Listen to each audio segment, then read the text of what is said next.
শ্বশুরবাড়ি মধুর হাঁড়ি হতো যদি না থাকতো কাজ। আমার তো এটাই মনে হয়, কারণ আমি বিয়ের পর থেকে দেখতেছি আমার শ্বশুরবাড়িতে এত পরিমাণে কাজ যে ঈদের দিন রেডি হয়ে নিজে কয়েকটা ছবি তুলবো, নিজের মতো করে চলাফেরা করব, সেটাই অসম্ভব হয়ে যায়। হ্যালো এভরিওয়ান, আসসালামু আলাইকুম, welcome back to my new another blog. মাসফিজ অলডান ব্লগ থেকে মাসফির মম বলতেছি। কি অবস্থা সবার, কেমন আছেন সবাই? আই হোপ যে যেখানে আছেন ভালো আছেন, সুস্থ আছেন। ব্লগটা শুরু করেছি ঈদের আগের দিন। তো রেডি হয়ে মায়ের বাসা থেকে বিদায় নিচ্ছি, শ্বশুরের বাসায় চলে যাব। তো এই যে রেডি হয়ে একদম বের হয়ে পড়েছি। আজকে চলে যাব আমার শ্বশুর বাড়িতে, আর শ্বশুর বাড়িতে গিয়ে সবার সাথে মজা আনন্দ করে ঈদ করে তারপরে আবার ফিরবো ইনশাল্লাহ। তো এখানে রেডি হয়ে বের হয়ে গিয়েছি। যারা এই মুহূর্তে আমার ভিডিওটি দেখা শুরু করেছেন তারা প্লিজ একটা লাইক দিয়ে একটা কমেন্ট করে আমার সাথে থাকতে পারেন। আর যদি আমার ভিডিওটি ভালো লাগে প্লিজ আমার চ্যানেলটি সাবস্ক্রাইব করে দিয়ে আমার পাশে থেকে যেতে পারেন। বাসা থেকে বের হয়ে একটা অটো নিয়েছি, এখন চলে যাব বনানী বাস স্ট্যান্ডে। বাস স্ট্যান্ডে গিয়ে বাসে উঠে তারপরে চলে যাব শ্বশুর বাড়ি। তো অলরেডি এই যে মাঝামাঝি পথে চলে এসেছি।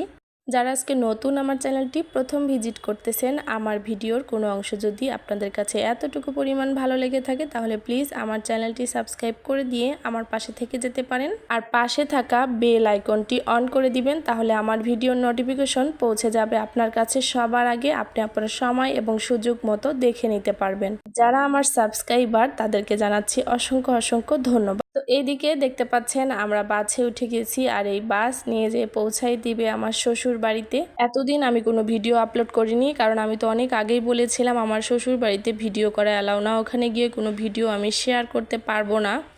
একটু ভিডিও করেছি, সেটাই আপনাদের সাথে শেয়ার করেছি। তো এই যে শ্বশুর বাড়িতে এসে শাশুড়ির রুমে আমার হাজব্যান্ড এবং আমার ছেলে রেস্ট করতে বসে গেছে। ওখানে আমিও বসেছিলাম, তাই ছোট্ট করে একটা ভিডিও নিয়ে নিলাম যে আপনাদের সাথে শেয়ার করব। তো এখানে এসে সবার সাথে বসে বসে আগে গল্প করতেছিলাম, অনেক ভালো লাগতেছিল, অনেক দিন পর সবার সাথে দেখা। আর এটা ছিল ঈদের দিন সকালবেলা। ঈদ মোবারক সবাইকে। আমি তো সবাইকে ঈদের দিন ঈদ মোবারক দিতে পারিনি, আজকেই দিয়ে দিলাম। এখানে আমার ছেলে কিন্তু সবার আগে রেডি হয়ে এই যে বের হয়ে গিয়েছে, আর ওকে বলতেছি একটু হাঁটো, আমি একটু ভিডিও করি। ওর বাবা রেডি হচ্ছে, ওর চাচাতো ভাই বোন সবাই রেডি হচ্ছে। তো এখানে আমি আগে যাচ্ছি, ওকে একটু ছবি উঠাবো। ওকে বলতেছি তুমি দাঁড়াও, ও কিন্তু দৌড়াচ্ছে, যার জন্য ভিডিও ওইভাবে নেওয়া ভালো হয়নি। তো অনেক খুশি, ও গোসল করে কিন্তু একদম রেডি হয়ে গিয়েছে, মাঠে নামাজ পড়তে যাবে। ওরা সবাই মিলে মাঠে নামাজ পড়তে যাবে একসাথে।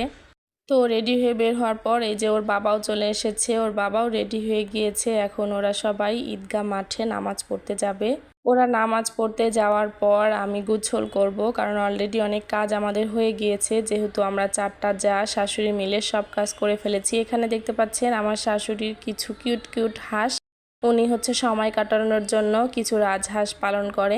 তো ওটা তো আমাকে দেখে দেখেন আমার দিকে তেড়ে আসতেছে, কিন্তু প্রচুর ঠোক দেয়, অনেক ভয়ও লাগতেছিল ওকে ভিডিও করতে। আমি আস্তে ধীরে ভিডিওগুলো করে নিচ্ছিলাম। ওরা এখন বাইরে চলে যাবে। ও হচ্ছে বাড়ি থেকে বাইরের দিকে যাচ্ছিল ঘাস খাওয়ার জন্য। ওরা প্রচুর পরিমাণে ঘাস খায়।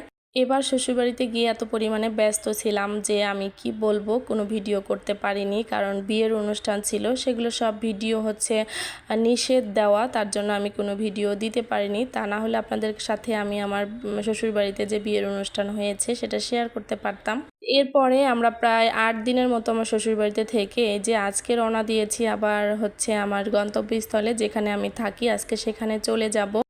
তো এখানে হচ্ছে বিশ্ব রোডে উঠে গিয়েছি। বিশ্ব রোডের থেকে উঠে বাস স্ট্যান্ডে পৌঁছে বাসে উঠে যাব। বাসে করে অলরেডি এই যে ট্রেনের স্টেশনে চলে এসেছি। এখন আমরা ট্রেন ধরে চলে যাব আমার নিজের বাসায়, যেখানে আর কি আমি সব সময় থাকি। আমার হাজব্যান্ড যেখানে জব করে বর্তমানে, তো সেখানেই আছি। এখানে অপেক্ষা করতেছি ট্রেন আসার জন্য। তো অপেক্ষা করতে ট্রেন অলরেডি চলে এসেছে। এখন আমরা ট্রেনে উঠে বাসায় চলে যাব। তার সাথে বিদায় নিয়ে নিব আজকে এখান থেকেই, কারণ ছোট্ট একটা ভিডিও শেয়ার করেছি। অবশ্যই সবাই পুরো ভিডিওটি কন্টিনিউ করবেন প্লিজ, যেহেতু অনেক দিন পরে আমি ভিডিওটি দিয়েছি। তো আজকের মতো এখানেই রেখে দিচ্ছি, দেখা হয়ে যাবে নেক্সট কোনো ভিডিওতে। ততক্ষণ পর্যন্ত সবাই ভালো থাকবেন, সুস্থ থাকবেন, আমাদের জন্য দোয়া রাখবেন। আল্লাহ হাফেজ সবাইকে, আসসালামু আলাইকুম।